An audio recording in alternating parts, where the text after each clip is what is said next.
அந்த பிராண்டு எந்த brand? தளபதிங்கிற brand. அந்த பிராண்டை உடைக்கிறதா நான் பெரிய ஆளு. பாத்துருவோமா? நீ பெரிய நடிகன், உச்ச நடிகன், உச்சபட்சம் 200 கோடி 1000 கோடி, நான் ஒண்ணுமே கிடையாது. பாத்துருவோமா? பாத்துருவோமா? கேட்கற கேள்விக்கு பதில் சொல்லு. நான் எதையாவது விஜயை தனிப்பட்ட வாழ்க்கையை பேசியிருக்கேனா? விஜயனுடைய தனி மனித வாழ்க்கையை பேசியிருக்கேனா? கேரக்டர்ஸை பேசியிருக்கேனா? இல்லையே. விஜய் ஜன்னலை பார்த்து உட்காந்துருப்பார். நான் சொன்னா விஜயனுடைய நண்பன் சொன்னாரா? 4 மணி நேரம் ஜன்னலை பார்த்து உட்காந்துருப்பாருங்க. 4 மணி நேரம் ஜன்னலை பார்த்து ஒருத்தன் உட்காந்துருக்கானா அவன் வேலை வெட்டியில் உட்காந்து அர்த்தம்.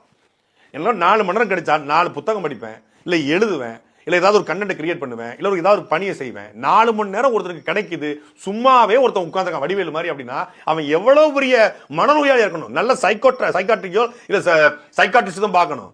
அப்படிப்பட்ட நான் சொன்னா இல்லை விஜய் நண்பன் சொன்னாரா? அப்படி நம்ம தனிப்பட்ட முறையில் இதுவரைக்கும் பேசல. அப்படி யாரும் பேசினாலும் நான் அவங்களை எடுத்து பேசுவேன். விஜயனுடைய தனி மனித வாழ்க்கை இந்த அரசியலுக்கும் சம்பந்தமே கிடையாது.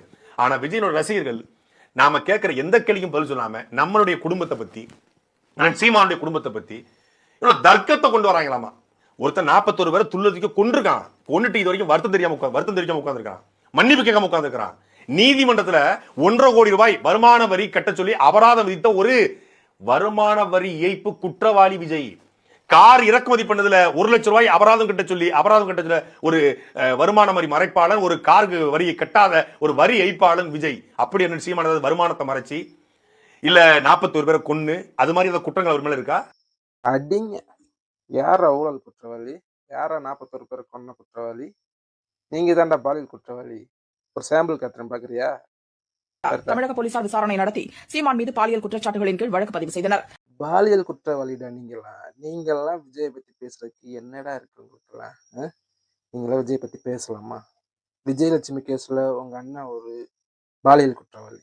அவன் தம்பி இடும்பாவளன் கார்த்திக் ஒரு பொண்ணை லவ் பண்ணி ஏமாத்தி அவன் மேல ஒரு குற்றச்சாட்டு.